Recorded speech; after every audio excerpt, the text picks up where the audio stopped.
Solo falta que les disparemos a los migrantes. Pero no lo hacemos porque nos van a decir asesinos. No, señor gobernador, nadie lo pensaría, ¿verdad? Eso para empezar. Para continuar, el gobernador Greg Abbott de Texas, del estado de Texas o Texas, desafía al gobierno de la Casa Blanca, a Biden, diciendo que pues ellos son los que mandan ahí. Solo para recordar que Texas podría ser una de las 10 potencias del mundo, solo el estado solo. Para continuar también, el gobernador ha invocado la ley para decir que hay una invasión a Estados Unidos y que debe actuar inmediatamente la Federación, es decir, las tropas del Ejército y la Reserva Nacional. Pero Biden no le hace caso, pero Biden tampoco tiene la fuerza para ponerlo en cintura. Y para seguir continuando, el fantasma de la guerra civil la guerra civil de Estados Unidos o la guerra civil interna, se cierne cada vez más. Vamos a analizar aquí, en Detrás de la Razón, estos puntos, pero los más importantes son sin duda los migrantes. Soy Roberto de la Madrid y esto es Detrás de la Razón. Comenzamos. Is YG Nightstorm. He is participating in this convoy. He's also the executive director of the church. Right is right, and we got to protect our house. Una serie de mítines convocados para este fin de semana pueden detonar violencias y crímenes de odio contra los migrantes, advierten congresistas y defensores de derechos humanos. Certain groups claiming to be an army of God are coming to our community to spread hate. Eagle Pass tonight. The group moved through San Antonio. Las manifestaciones han sido convocadas por ultraderechistas para apoyar al gobernador de Texas, Greg Abbott, y su lucha contra la migración.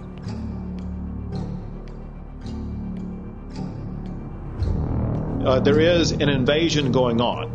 I have asserted in court that there is an invasion going on in the United States of America, and that videotape typifies why there is such an invasion. Se pide a todos los ciudadanos, personal de seguridad pública y militar, activo y jubilado, veteranos, rancheros, choferes, motociclistas, a acudir a la frontera para apoyar al gobernador tejano en su desafío a las órdenes del presidente de Estados Unidos y a la Suprema Corte de Justicia, que ordenó que se quite el lesivo alambre de púas instalado por el gobernador en el río Bravo.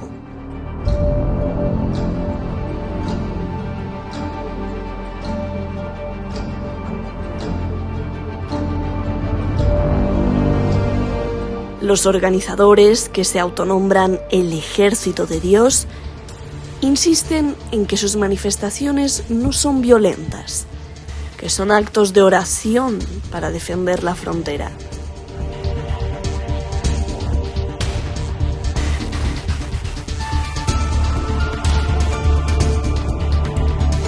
Sin embargo, su convocatoria está atrayendo a radicales de ultraderecha. Estamos armados y listos, contestan en redes sociales. Otros incluso llaman a la violencia y hasta a la guerra civil. Otros más a la batalla final para los estadounidenses. Eagle Pass, Texas, Yuma, Arizona y San Isidro, California, son algunos de los puntos calientes. El presidente de la Cámara de Representantes, Mike Johnson, y más de 24 gobernadores republicanos de todo el país apoyan al gobernador de Texas. El gobernador antimigrantes de Florida, Ron DeSantis, anunció que enviará 1,000 tropas de la Guardia Nacional de Florida a Texas. Los estados tienen todo el derecho de defender su soberanía y nos complace incrementar nuestro apoyo a Texas, dijo. Sergeant De Santiago, I'm with Task Force Eagle boat team. So what we do on a normal basis, we scout the area, right? We find any crossing points, any individuals that, they kind of set themselves up on the shore, begin to cross. We are the first point of contact to deter. El choque entre el presidente Biden y el gobernador Abbott es para muchos una gran crisis constitucional y una grave fractura política y social que lleva a la confusión militar. Analicemos.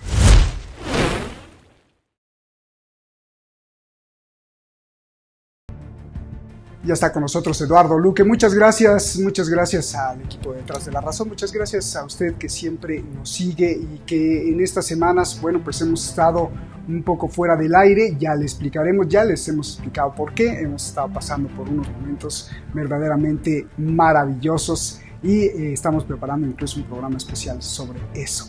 Eduardo Luque siempre con pues las primicias del análisis mundial, nos habla, nos dice esto es lo más importante que está sucediendo o en esto hay que profundizar porque en los demás medios pues sí lo tocan pero no lo tocan con esta profundidad. Eduardo, ¿cómo estás? Qué gusto saludarte. Eduardo, yo te pregunto así a bote pronto y para empezar, para abrir boca en este análisis, ¿guerra civil, guerra interna en Estados Unidos o esto es un verdadero show o esto es el resultado de un galimatías, de un desorden terrible en los Estados Unidos? ¿Y qué ves venir, por favor, Eduardo? Eso para abrir boca. Te escucho. Fundamentalmente es un galimatías, resultado de todo un proceso anterior que se está dando, donde vemos que el imperio norteamericano se va deshaciendo como un azucarillo y entonces surgen, a raíz de los problemas exteriores, de los problemas en su política exterior, surgen los grandes problemas en política interior, puesto que no se han abordado porque la atención, el dinero y los recursos estaban dedicados a las guerras en el exterior. Y Estados Unidos no ha dedicado el esfuerzo necesario para enfrentar la cuestión de la inmigración en sus fronteras y darle una solución humanista y razonable a todo este problema, ¿no? Esto es, así que tenemos un problema, o los norteamericanos tienen un problema de un enfrentamiento muy serio. Esto no es un tema baladí, no es cualquier cosa, porque afecta al núcleo duro del sentimiento norteamericano. Una bandera y un país unido es un poco la filosofía que desde la guerra civil ha tenido Estados Unidos hasta la presente, y ahora vemos cómo esto se está poniendo también en tela de juicio, ¿no? Así que no es un elemento, un debate pueril y estéril, sino que tiene una gravedad extraordinaria. Muchas gracias por pues el planteamiento inicial, que creo que es muy importante no perderlo de vista, porque lo que invocas tú pues es a nivel geopolítico y a nivel integral. Ahora sí vamos directamente al fondo. ¿Qué significa que Greg Abbott, que el gobernador de Texas, haya invocado la Constitución de Estados Unidos diciendo que hay una invasión? Y por el otro lado, un Biden débil que no lo mete en cintura, y por el otro lado gobernadores, muchos fiscales apoyando al gobernador de Texas. Esto es una clara fractura dentro de Estados Unidos, y por si fuera poco, el anuncio de un ejército de Dios, gente religiosa, a favor de Greg Abbott, porque dice que van a ir a la frontera a parar a los migrantes. Ahora sí, a profundidad, Eduardo. Sí, realmente lo que decíamos anteriormente, el tema es de una gravedad extraordinaria, porque se mezclan muchas cosas, ¿no? Cuando se produce este tipo de fraccionamiento dentro de un país, y además cuando este país posee más de un arma por cada habitante, es un tema que no se puede tomar a la ligera, sino que realmente se ha de abordar de alguna forma. A ver, cosa que hemos visto como Washington no ha respondido en forma alguna, siempre hacen grandes declaraciones de ayudar en la frontera, etcétera, etcétera, pues sabemos, por ejemplo, que un tercio de la frontera que se instauró en Estados Unidos para separar a México de Estados Unidos y evitar lo que ellos llaman la invasión la invasión mexicana la elaboró Obama, que era un demócrata. Es decir, que forma parte de la política interna de Estados Unidos, tanto de demócratas como de republicanos. ¿Qué es lo que ha pasado aquí ahora? Lo que ha pasado es un gobierno del señor Joe Biden enormemente débil, un señor que tiene sus capacidades cognitivas, lo hemos comentado muchas veces aquí, muy reducidas, y que realmente los presidentes ejercen ejercen muchas veces de mediadores entre varios sectores que se disputan, digamos, el control del Ejecutivo, ¿no? Y el presidente es el que hace un poco de mediador y de árbitro. Joe Biden, evidentemente, es incapaz de ejecutar esta función y, evidentemente, se plantea un problema para los estados que son fronterizos. Nos estamos refiriendo a que en el mes de diciembre, el estado de Texas, y es la crítica que hace el gobernador Greg Abbott, habla, y los datos parecen ser ciertos, pasaron las fronteras hacia el estado tejano 350.000 personas huyendo de la miseria y de la pobreza en América del Sur, que ya hablaremos también de las causas de eso, porque también las hemos de mencionar, ¿no?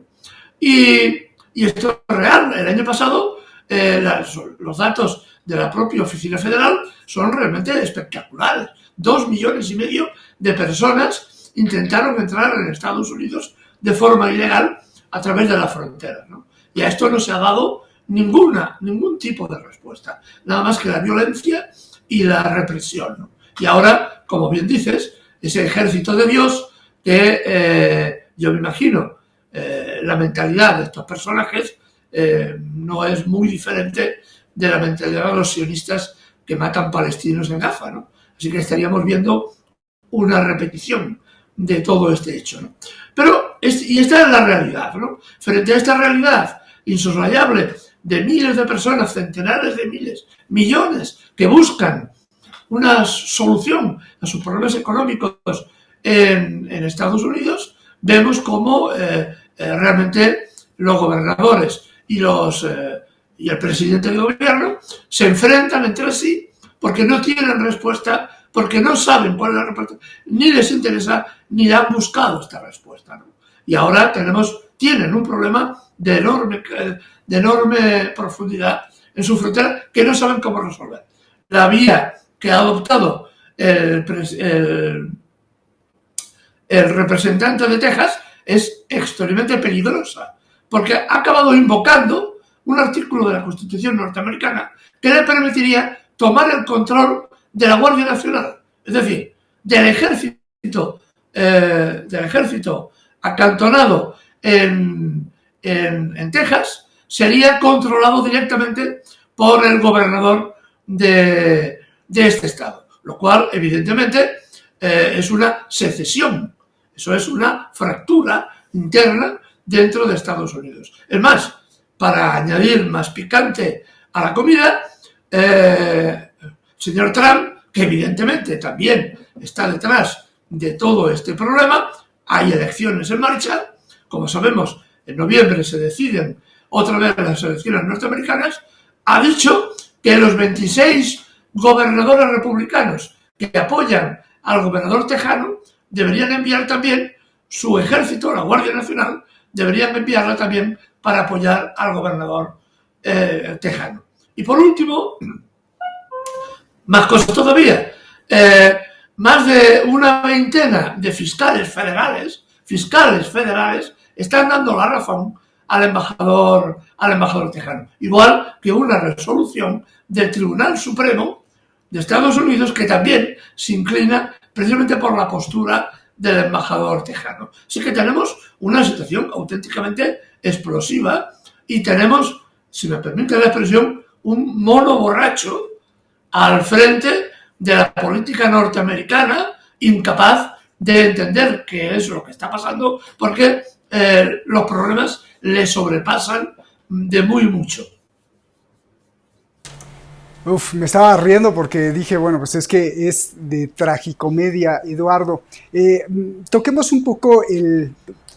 mucho el tema humano, de la esencia humana, y ahí te pido que utilices tus conocimientos de psicología, de pedagogía, de educación, tus conocimientos sobre el humanismo y tus reflexiones sobre el humanismo, para que nos expliques, tú como analista mundial, ¿qué es lo que ves en las declaraciones de que pues les podríamos disparar a los migrantes así, y en los migrantes pues vienen mujeres, madres embarazadas, niños, hombres de familia, padres de familia, viene mucha gente que solo busca pues una mejor vida.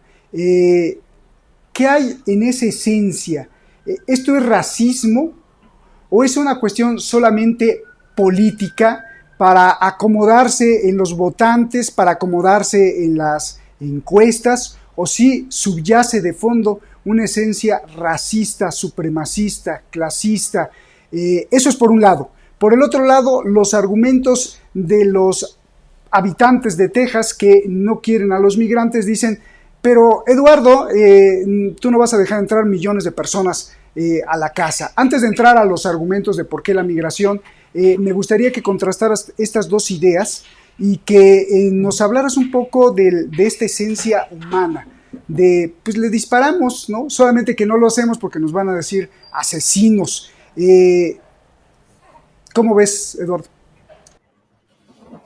Pues efectivamente, tú lo decías, hay un fondo de racismo, una concepción fascista, y digo la palabra fascista sin paliativos, en una parte de la sociedad norteamericana, normalmente que se identifica con, sobre todo, con la sociedad blanca, ¿no? Los whites, los que venían, los hijos, nietos, bisnietos de los primeros fundadores, que creen o se creen todavía que son un grupo social superior al resto de los emigrantes que intentan llegar a Estados Unidos como el paraíso, ¿no? Para buscar el sustento, ¿no?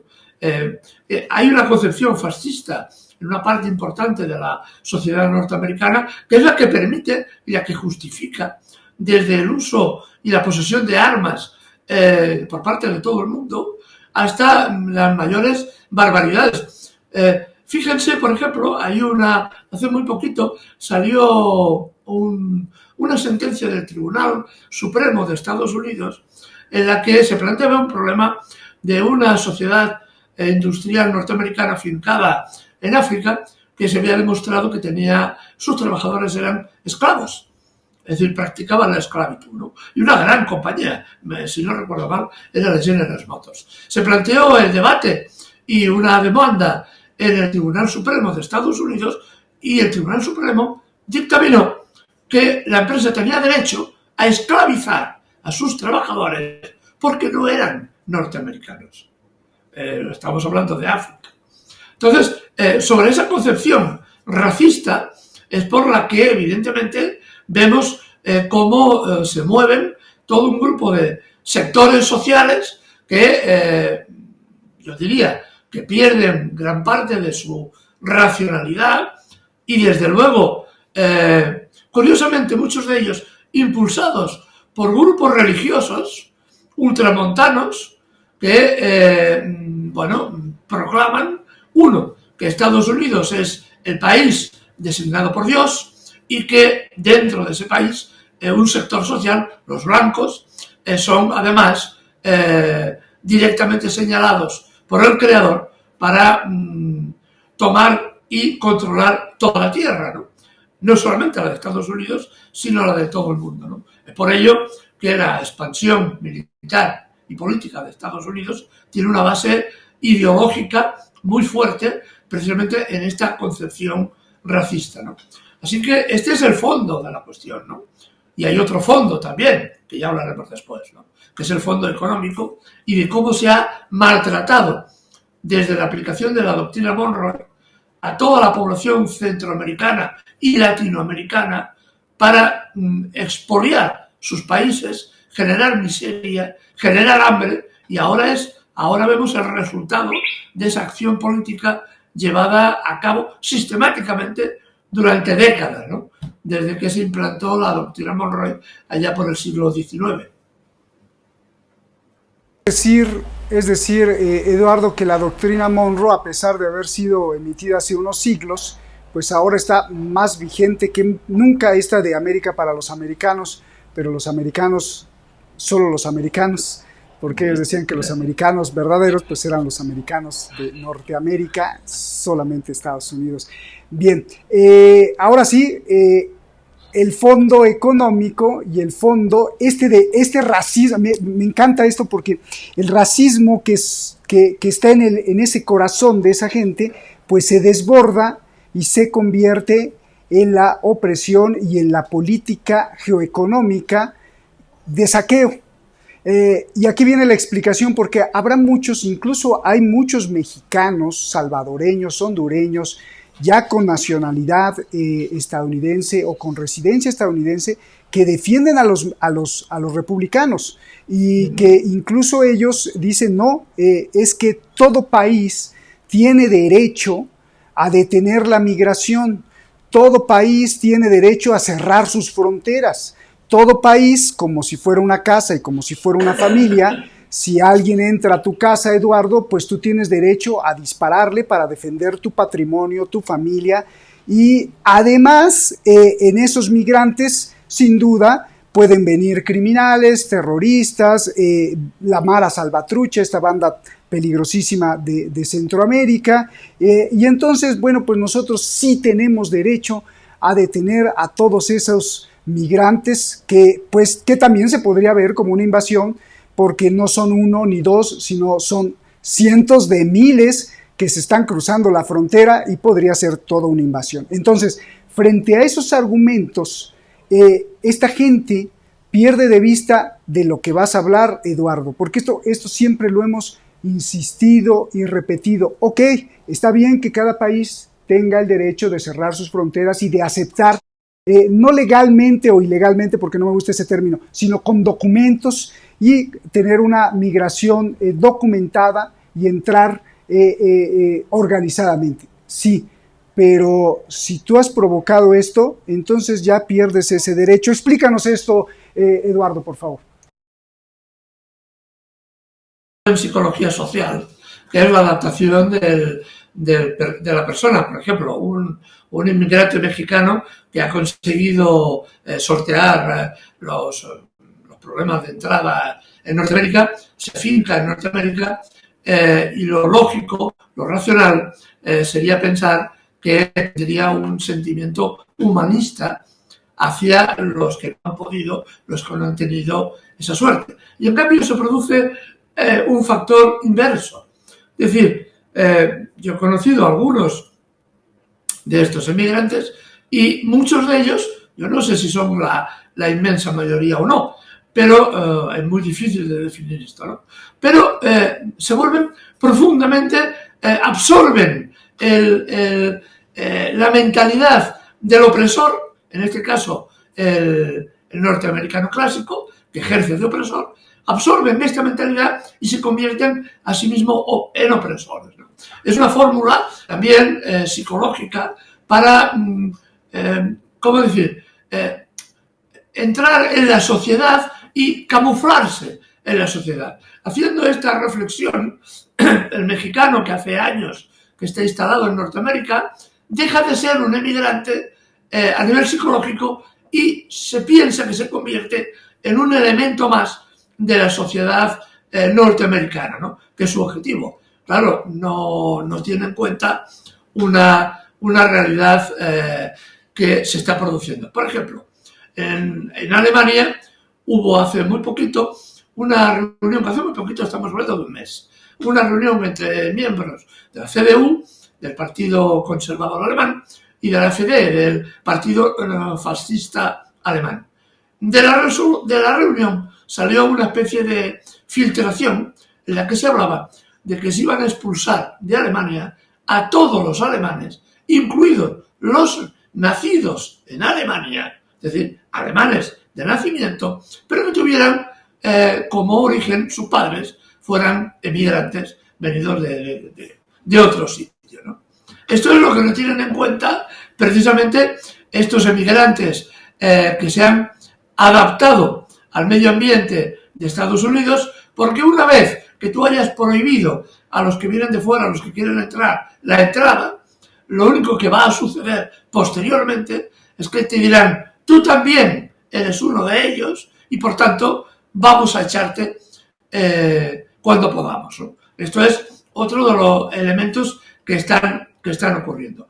Y esto tenemos un problema, Estados Unidos tiene un problema central, igual que lo tiene Europa. Esto no es un problema únicamente de Estados Unidos. Estados Unidos, estamos hablando ahora de este país por el problema o peligro de guerra civil o de confrontación civil que en este momento tiene el país, ¿no? Pero es un problema generalizado, ¿no? Es aquella expresión, ¿quién le puede poner puertas al mar, ¿no?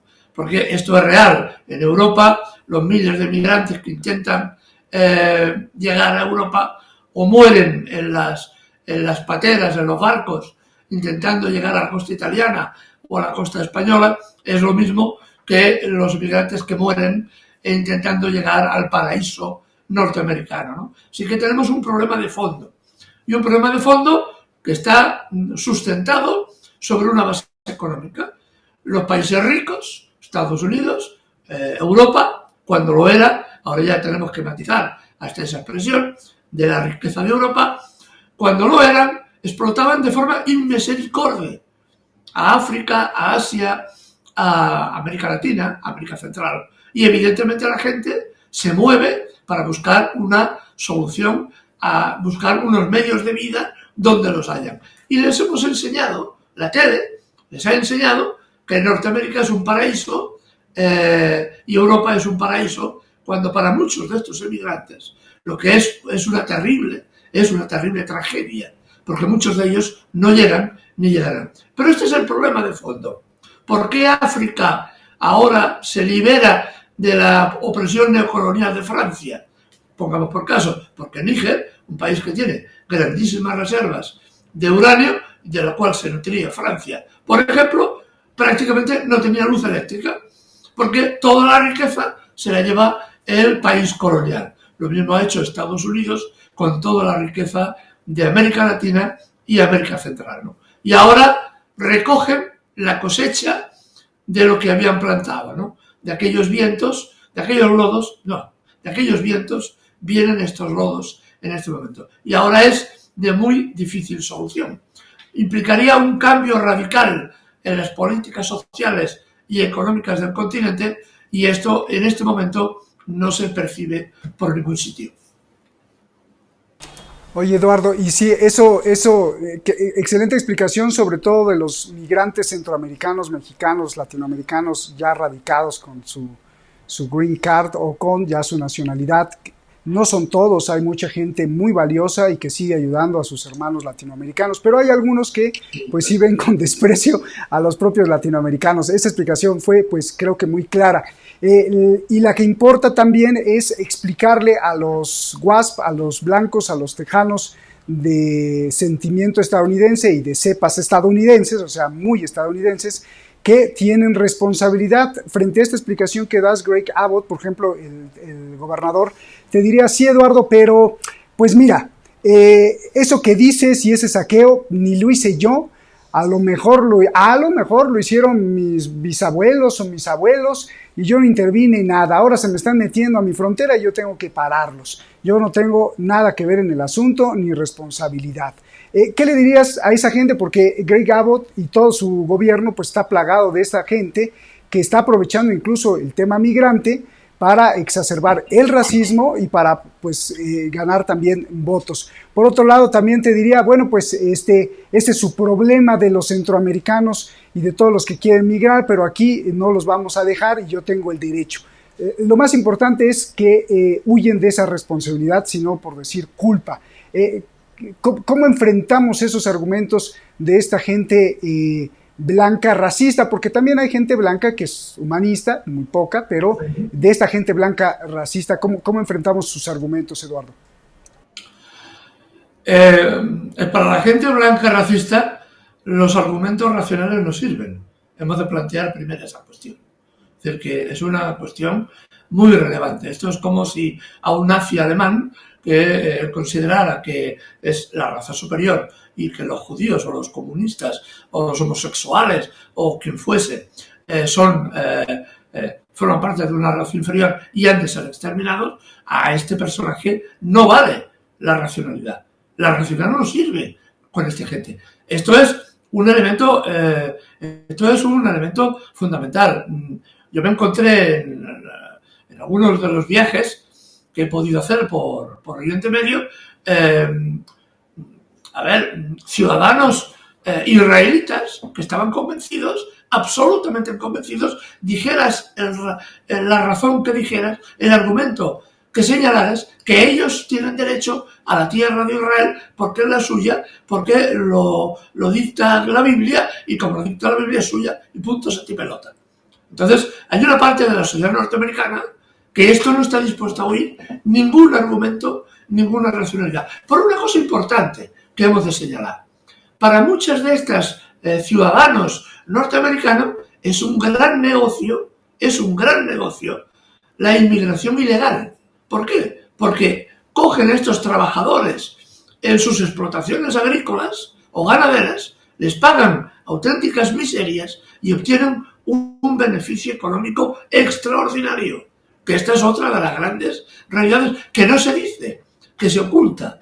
Es decir, porque cuando las grandes cosechas se tienen que recoger de trigo o de lechugas, quien está ahí es la mano de obra de los pobres trabajadores latinoamericanos que por pocos dólares al día hacen un trabajo que los propios norteamericanos no están dispuestos a hacer, igual que los europeos aquí en Europa, ¿no? Esta es la realidad de lo que está pasando. Por lo tanto, hay un problema de entender, de capacidad para entender al otro, ¿no?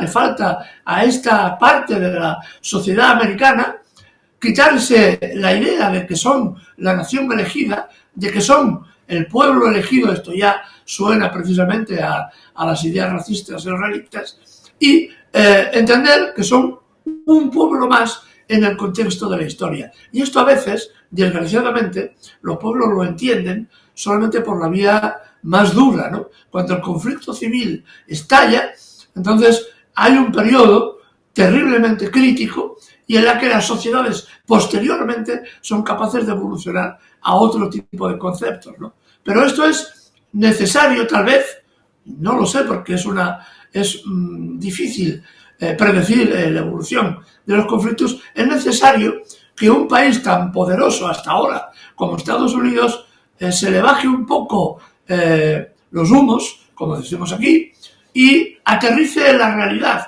de que lo que ya era antes un imperio ha dejado de ser eso. A partir de ahí, la sociedad norteamericana es posible que evolucione hacia posiciones más racionales, ¿no? De entender que la inmigración ilegal es un problema, pero ninguna persona es ilegal en el mundo, porque nos tenemos que ver empujados, y nos vamos a ver empujados en próximas décadas a grandes migraciones, porque siempre en la historia de la humanidad se han producido desde la época del Paleolítico más antiguo, ¿no?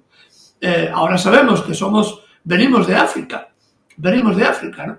Es decir, que nuestros antecesores caminaron muchos kilómetros para llegar a Europa o para llegar por el estrecho de Bering a colonizar Norteamérica, ¿no?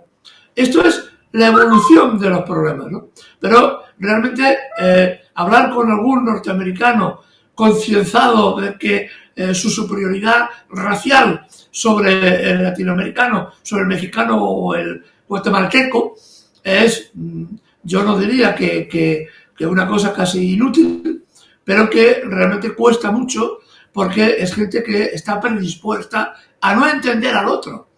Este es el gran problema de Norteamérica. No entienden ni parece que tengan interés en esa capacidad altruista de ponerse en el lugar del otro, ¿no? Y esto es uno de los grandes problemas de las sociedades occidentales, que estamos viendo cómo cometen continuamente crímenes en una zona y otra del mundo. Y al final, todo este mare magnum de situaciones complejas, de crímenes cometidos en América Latina, en América Central, en África, en Asia, en cualquier lugar, al final se vuelven contra los responsables de todo esto. Evidentemente, el gobernador de Texas no es responsable de lo que pasara hace 100 años, pero cuando un dirigente político acepta el cargo político al que se postula, ha de tener un plan, un diseño para intentar solventar los problemas que se le puedan presentar. Y no es y el problema de Texas no viene de ahora, viene de hace 2 días, viene de muchos años atrás. Así que cuando los gobernadores se presentan a la elección, han de llevar un plan de lo que quieren hacer. Y parece que este hombre, la única cosa que aspira es a poner las ametralladoras en el lado que corresponda del Río Grande, y a partir de ahí es la única respuesta, ¿no? Pero como digo, la realidad nos empuja y la realidad nos hace ver que es imposible poner puertas al mar.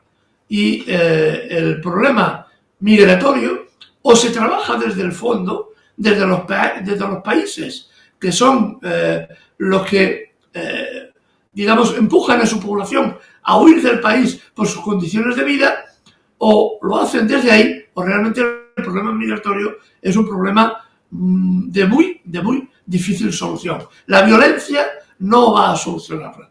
Los migrantes volverán. Y evidentemente el problema se hará mucho más amplio. Lo hemos visto, tenemos una larga experiencia en Europa, igual que en Norteamérica, ¿no? Así que, digamos, ahora mismo es un problema de muy difícil solución. Eduardo, pues muchas gracias. Creo que esto que mencionas es el resultado de 2 cosas fundamentales. Uno, de romper las barreras, las fronteras naturales de cómo los da la vida, la naturaleza, la geografía, la geoétnica. Y cuando se rompen las fronteras naturales, pues la propia población, la propia etnia, los propios animalitos quieren también regresar, porque muchas veces en el muro que han construido en la frontera entre México y Estados Unidos, pues incluso afectan los ecosistemas, porque hay un desbalance en la fauna. Bueno, ese es producto de eso. Y 2, lo más importante, ese es el producto de la injerencia extranjera, es decir, de cuando un país tiene presencia en otro país o se mete en otro país, ya sea por buenas intenciones, por buena fe, por altruismo, que eso es muy dudoso, ya sea por hacer negocios, por seguridad nacional. Bueno, hay algunos países que alegan que es por seguridad nacional, tienen presencia en otros países, y entonces pierden de vista, como el señor Tejano, el gobernador, que Estados Unidos invirtió en el siglo XX, por ejemplo, miles de millones de dólares en México, en Centroamérica, en Latinoamérica, y los invirtió. Tendría que tener responsabilidad también para aceptar lo que ocasionó o que por lo menos no previó en una desorganización total, porque miles de millones de dólares se utilizaron para corromper gobiernos latinoamericanos, para corromper sociedades, para corromper parte del tejido social, y después dejarlo en manos de la criminalidad. Pero como ya sacaron su negocio, ya no tienen pues responsabilidad, y eso es lo que pierden de vista toda esta gente que alega que Estados Unidos es un país y tiene derecho a cerrar la frontera y a dispararle a todo el que pase. Qué triste, Eduardo. Pues la conclusión, si algo se nos escapa, por favor, y si no se nos escapa algo, entonces yo te pediría que nos hicieras una proyección, porque como dices al principio, esto no es poca cosa, hay una confrontación muy fuerte, muy real, no solo es política, sino también es militar dentro de Estados Unidos, por quien controla, por ejemplo, la Guardia Nacional. Eso ya es una fractura terrible. ¿Qué ves en proyección? ¿Cómo se va a solventar esto? ¿Habrá una guerra civil tarde que temprano en Estados Unidos? ¿No habrá nada? ¿Vendrá otro que no sea Biden? ¿Cómo ves esa proyección, Eduardo? Es muy difícil. Realmente lo que vemos, y lo que decía al principio, es la consecuencia de una política exterior, de una política general, donde Estados Unidos, para mantener su nivel de apropiación de la riqueza, porque Estados Unidos vive fundamentalmente del crédito, vive de su moneda. Estados Unidos es una moneda defendida por un ejército. Entonces, para mantener el nivel de negocio de las grandes corporaciones de Estados Unidos, tiene que mantener un ejército enorme que está distribuido por más de 1.000 bases militares por todo el mundo. ¿Y eso qué implica? ¿Qué tiene que ver eso con la política interna norteamericana? Lo dije al principio, porque no hay recursos. El país no da suficiente ya para poder abastecer todos los frentes y todos los problemas que tiene. No sabe cómo resolverlos porque no tiene recursos para resolver. No puede ser que esté batallando en Ucrania, esté batallando en el Báltico en este momento, esté batallando apoyando a Israel contra Gaza, que esté en guerra con Yemen, que esté en crisis con Corea del Norte y que esté provocando la reacción de Rusia y de China, especialmente de China por Taiwán. Son demasiados frentes abiertos para un país que económicamente comienza a tener graves problemas, un déficit. El otro día el CEO del JP Morgan hablaba del insostenible déficit público de Estados Unidos que superaba los 36 billones con B. 36 billones es el déficit público de Estados Unidos. Y el CEO de JP Morgan decía que eso era absolutamente impagable. Estados Unidos está abocado a una crisis global, a una crisis de deuda que dejaría en un pequeño resfriado la crisis del 2008. Esto es lo que ya pronostican los grandes magnates financieros de Estados Unidos. Y evidentemente eso tiene repercusiones fuera interna, ¿no? Es decir, cuando pasa todo esto, resulta de que no saben cómo abordar el tema de la inmigración y no saben cómo darle solución. ¿Qué puede pasar? Esto se va a agravar. Esta situación se va a agravar. Hemos de pensar también que estamos en periodo preelectoral, ¿no? Y aquí todos utilizan las armas que tienen para intentar denigrar y erosionar la política del candidato contrario, ¿no? Lo está haciendo Biden, que está utilizando en este momento las cantantes más famosas para apoyar su campaña electoral. Hasta ahí estamos llegando. Y lo está haciendo, por ejemplo, Trump, pues acusando y pidiendo, como dije antes, a los gobernadores republicanos que apoyaran militarmente al gobernador tejano, ¿no? Este es otro elemento muy importante que va a enconar todavía más esta situación, ¿no? Y no lo va a resolver aunque ganara otro presidente, en este caso sería el señor Trump, que ganara la presidencia. Porque el problema no lo están abordando. Y como no lo están abordando, el problema se enquistará y se complicará aún más. Y esto es la evidencia de lo que estamos. Que esto llegue a un conflicto militar no es desdeñable. No es desdeñable. Ahora mismo todavía está lejos esta realidad. Aunque lo sabemos, tenemos también la historia de Estados Unidos, el conflicto civil del siglo XIX, la guerra de secesión, también fue por un enconamiento de las posiciones de unos estados contra otros, ¿no? Y fue el que fue el detonante finalmente de la guerra civil, ¿no? Fue un tema baladí el que provocó la guerra civil, pero son temas baladíes los que pueden acentuar la crisis que ya está en marcha y provocar un estallido final, ¿no? Y esto es lo que ahora mismo se está en juego en Estados Unidos. Pues muchísimas gracias, Eduardo, gracias. Y este es también un problema de, pues cuando se mete la fe, ¿no? La religión, la divinidad y el destino manifiesto, pues también tienen mucho que ver aquí. Autoasignación que se dan los estadounidenses de la excepcionalidad, es decir, de que ellos son excepcionales y pueden decidir qué es lo bueno y qué es lo malo. Y no solo exclusivo para Estados Unidos, sino pues para todos los que aplican su divinidad o su religión para excusarse de sus acciones y recordarles que la fe, pues la fe es maravillosa, pero cuando es interna, privada, íntima, entre el corazón y sus creencias, pero no cuando la externan, porque si no entonces se vuelve un galimatías y todos se dan derecho a decir, no, es que yo soy el escogido, el elegido, o yo por lo menos tengo la verdad y tú no. Y eso pues es el principio de todas las guerras. Eduardo, muchísimas gracias por asistirnos al conocimiento, a la reflexión, por asistir al escenario mundial. Estoy tratando de utilizar la definición de asistir en sus varias acepciones y te agradecemos mucho por esta asistencia que nos das y nos ayudas al escenario mundial y su comprensión. Muchísimas gracias, Eduardo, nos vemos hasta la próxima y gracias a ustedes que nos ven en cualquier parte del planeta.